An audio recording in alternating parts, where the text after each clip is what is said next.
Cuando empecé a identificarme con una identidad sexual distinta y también con una capacidad para transitar en género no usual en hombres socializados como machos, hombres masculinos en este país, mi familia desde ahí creo yo que ya fueron percibiendo que en mí habían cosas diferentes y lo tomaron de la mejor manera. No hubieron reacciones adversas, no hubo drama, no hubieron llantos, lágrimas, ni arrepentimientos, ni culpabilizaciones. Mi papá era uno de los que escuchaba el programa de radio, miraba la televisión y él fue también aprendiendo poco a poco junto conmigo. Y hoy pues el tema de la homosexualidad en mi casa es un tema que se discute como discutimos de economía, del pan, de la leche, de los huevos, de las tortillas. Fue gradual y pues me ha ido muy bien en ese sentido. Hice conciencia de que yo también tenía derecho a vivir mi sexualidad libre, placentera y sin ningún prejuicio de ningún tipo. Camino por la sombra, fluyo como el agua, aullo en la ventana, hoy me siento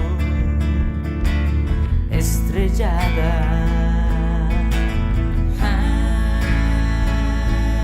La palabra homosexualidad fue creada en 1869 por Carl Maria Kertbeny, húngaro, escritor, poeta, periodista y pionero del movimiento homosexual. Utilizó por primera vez los términos heterosexual y homosexual en 1868 y 1869. A veces la homosexualidad no se asume socialmente por miedo al rechazo. ¿Cómo es la situación legal actual en Nicaragua? El abogado Pedro nos comparte. Hace algún par de años se realizó la despenalización de la sodomía, como era tipificada por la legislación nicaragüense este delito, porque era como lo contemplaba la ley, pero no es un delito. Ya no está penalizado, pero no hay una ley que te ampare, que te ayude a pensar diferente, a trabajar en la parte del matrimonio, por ejemplo, de personas del mismo sexo. Las leyes nicaragüenses solamente contemplan el matrimonio de una pareja heterosexual. No existe en la ley aún el matrimonio igualitario. También vemos un vacío legal, la parte de las personas trans que optan por cambiar su sexo. Ellos o ellas están buscando la manera, cómo ser reconocidas como tal, cómo se sienten identificadas. No existe una tipificación que nos permita decir vamos a cambiar el registro de esta persona. Esos pequeños vacíos hacen de que aunque te permitan expresarte en lo que sos, pero no hay algo más allá que te ampare, que te diga estás protegido por la ley. La homosexualidad ha estado presente en todas las sociedades y se han encontrado casos de homosexualidad bien documentados desde la antigüedad. En la Grecia antigua se consideraba normal que un muchacho, entre la pubertad y el crecimiento de la barba, fuera el amante de un hombre mayor, el cual se ocupaba de la educación política, social, científica y moral de su amado. En la antigua Roma, en el siglo I, Suetonio y Tácito constatan la generalización de matrimonios entre hombres sin trabas. Nerón fue el primer emperador romano que se casó con otro hombre. La homosexualidad ha existido en todas las civilizaciones, tanto en Oriente como Occidente, en el norte o en el sur. Necesito una canción en la que mi corazón pueda bailar, pueda cantar. Diversidad sexual. Son todas las formas de expresión que muestran las diferentes orientaciones sexuales y las identidades de género. Todas las posibilidades que tienen las personas de asumir, expresar y vivir la sexualidad, así como de asumir expresiones, preferencias u orientaciones, identidades sexuales y de género, distintas en cada cultura y persona. Diversidad sexual es vivir una orientación sexual e identidad de género de una manera responsable y libre. Hay un estudio reciente que dice que el 11% de la población mundial tiene diferentes orientaciones sexuales al heterosexualismo. Eso quiere decir que hay entre 700 y 850 millones de personas de la diversidad sexual. En algunos países eso es totalmente aceptado como debería de serlo. Se imagina si a esa persona se le discrimina. Entonces, ¿dónde está la Declaración Universal de los Derechos Humanos? No la podemos tirar por la borda, no la podemos hacer de menos. Debemos de tomarla en cuenta, debemos de respetarla todos.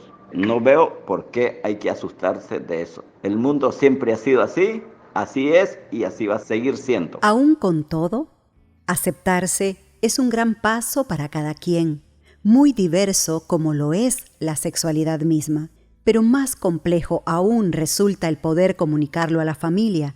Briana, compañera trans matagalpense, recuerda con tristeza su niñez. Para mí fue algo muy doloroso al saber que tu mamá te decía al oído de que tú no eres la persona que ella parió, pero muy difícil saber que día a día batallabas con este gran dilema de la mala desinformación en saber temas de diversidad sexual entre etiquetas, entre una identidad de género y una orientación sexual. Fue algo que me marcó toda la vida hasta que tenía 16 años, que empecé a darme cuenta de organizaciones civiles que mostraban interés y mostraban el apoyo emocional, psicológico hacia la población LGTBIQ. La identidad de género se refiere a la vivencia individual del género,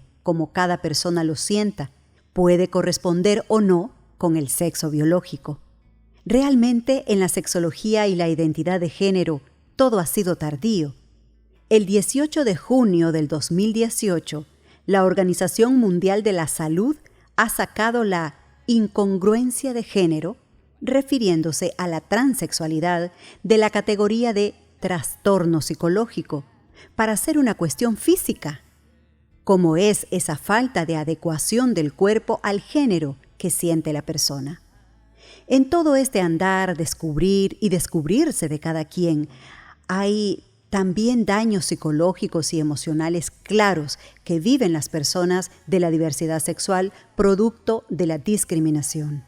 Mary Bolt, terapeuta corporal, nos comenta. En las personas con una orientación sexual diferente a la norma establecida, emergen sentimientos de culpa, vergüenza, sobre todo cuando viven el rechazo y son discriminados por su propia familia. Algunas de tus amistades ven las cosas distintas y dices, yo estoy en un error, las cosas no son así.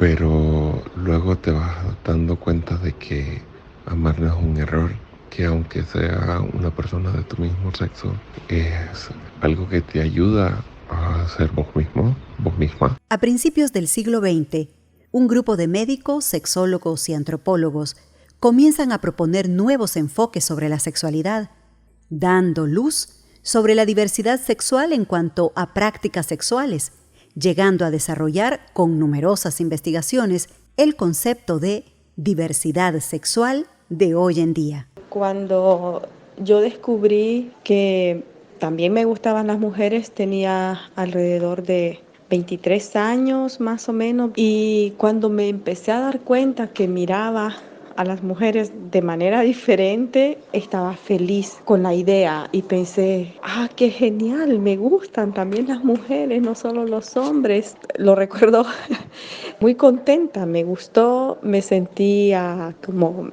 qué genial que me gusten, que no soy solo heterosexual. Sí, bueno, desde la emoción, ¿no? Desde decir que qué bien que también me gusten las mujeres. Para cada persona su experiencia y vivencia es única. Cada quien ha tenido su propia forma de salir del closet y asumirse con orgullo y tranquilidad. Salir del closet es un acto de valentía, de amor propio también, de mucha fuerza, viniendo de un país tan machista y tan homofóbico como es Nicaragua. Significa una liberación total de mi cuerpo y de mi personalidad. Significa aumentar el autoestima, saber también hacia dónde voy, quién soy y lo que quiero lograr. Salir del armario o del closet significa declarar voluntaria y públicamente su homosexualidad. Es como como algo guardado, escondido, y a la vez esa sensación de encierro y oscuridad de esas personas que debían disimular o esconder su orientación para no ser descubiertos, estigmatizadas, es sacar a la luz un aspecto de la vida que hasta ese día se tenía escondido o en reserva. Hasta comienzos del siglo XXI era común que las personas no salieran del armario hasta después de su emancipación familiar, es decir, hasta dejar de vivir con los padres y depender de ellos económicamente. Aceptarse a uno mismo o a una misma es amarse, y amarse es cuidarse y ser congruente entre lo que uno piensa, lo que uno siente, lo que uno dice y lo que uno hace. Estar congruente en estas 4 esferas, en estas 4 dimensiones, nos ayuda a aceptarnos tal como somos. Escuchábamos a Marvin Mayorga, psicólogo con ardua experiencia en el tema. Esa salida del closet, armario, ese contarlo, ha sido diverso para cada quien. Yo lo descubrí, lo viví muy tranquilamente y con esta mirada y con esta naturalidad lo compartí con las personas más cercanas en mi familia, primero con mis hermanas, y ellas me aceptaron también muy tranquilas, así como yo lo estaba planteando y como yo lo estaba viviendo. Y esto me sirvió para tenerlas como aliadas al momento de hablarlo con mi mamá, porque pues con las madres y padres es mucho más difícil porque estamos en una situación de que siendo hijas siempre queremos ser las mejores y perfectas y no decepcionar a nuestros padres. Entonces para mí la estrategia fue hablarlo primero con mis hermanas, las tuve de aliadas para que me apoyaran al momento, pues sí salió bien. En mi situación lo supieron antes mis amigas y compañeras de trabajo que me apoyaban y me respetaban. Mis padres lo supieron de mala forma. Un hermano nos descubrió a mi novia en ese momento y a mí estando juntas y se lo contó de forma alarmada a mis padres. En el momento que yo aún no estaba lista ni era la forma como quería hacerlo, fue terrible para mí. Me sentí traicionada por mi hermano. No lo habló conmigo, no me preguntó o me dijo su pensar, sino que me acusó con mis padres, siendo yo ya una adulta. Así que yo hablé con ambos. Estaba muy nerviosa. Recuerdo que tenía palpitaciones y me cansaba hablando. Dije de un tajo, me gustan las mujeres y ahora mismo estoy con una como novia. Me gusta y la quiero. Díganme si por eso no soy más su hija, pero yo no voy a cambiar. Así soy yo. Hubo un silencio eterno y pesado. Mi madre empezó a llorar y mi padre a fumar. Yo esperaba con la boca seca de angustia, pero me sentía con fuerza y muy decidida. Mi madre dijo por fin, ¿qué hice mal? ¿En qué me equivoqué con vos? Hija, esto no puede ser. Y siguió llorando. Yo me quedé esperando a que mi padre hablara. Y él dijo, sos y vas a ser mi hija siempre. Aunque yo no lo apruebo, no voy a dejar de amarte nunca. Y eso fue agua fresca para mí. Con el tiempo, ambos querían mucho a mi pareja y pasábamos momentos lindos en familia. Para muchas y muchos, ese salir del armario, ese contarlo a la familia en primer lugar, es el paso más costoso. Por el miedo a la discriminación, al aislamiento, a que en casa o sus seres queridos les dejen de amar y les rechacen. Mary nos cuenta por qué algunas familias reaccionan de esa forma. La actitud de la familia, a veces diría yo, es generada por desconocimiento, por falta de información, por los mismos prejuicios de la sociedad. A veces los padres se preguntan en qué se han equivocado, qué error han cometido y no ven la importancia de expresar su amor a sus hijos aceptándolos como son. En esa amplitud de sentires, placeres y pensares también están en familiares.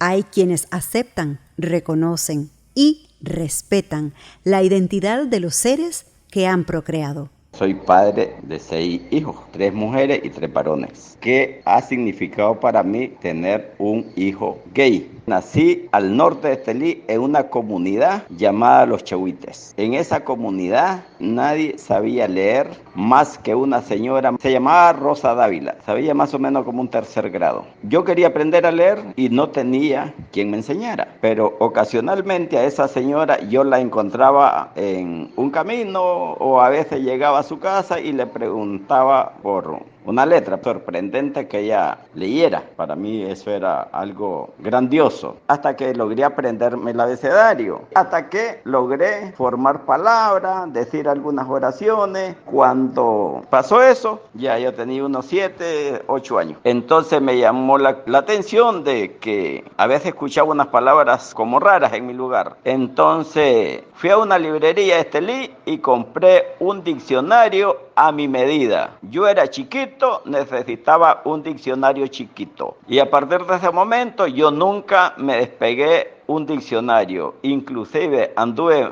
11 años en la guerra y siempre anduve un diccionario. Yo me ponía a buscar palabras, a aprender conceptos. Entonces me di cuenta que había más del 90% de la población mundial, que es lo que le llaman heterosexuales, pero que también había lesbianismo, homosexualismo, bisexualismo, asexualismo. Esas cosas pues ni se las enseñan ni en la escuela ni en la universidad uno. Entonces eso me fui abriendo un poco la mente. Entonces para mí, cuando ya tuve a mi hijo y él me lo comunicó cuando tenía 20 años que él era gay, pues para mí no fue ningún susto, no fue ninguna alarma, fue algo que no me quitó el sueño, eran términos que yo ya los conocía y ya los entendía, que la humanidad es y ha sido siempre así. Entonces para mí ha sido algo de lo más natural, así como es la naturaleza, y es algo que no lo podemos cambiar. Si queremos salir del armario, contarlo a la familia,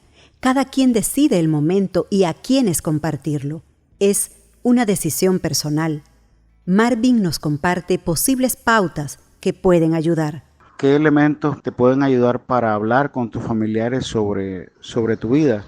Bueno, es aceptar que cada persona tiene su propio camino. No podemos caminar el camino de nadie. No podemos caminar el camino de los padres, ni de las madres, ni ellos ni ellas pueden caminar nuestro propio camino. Incluso si tenés un gemelo idéntico o gemela idéntica que nacieron solamente con segundos de diferencia, los caminos son diferentes.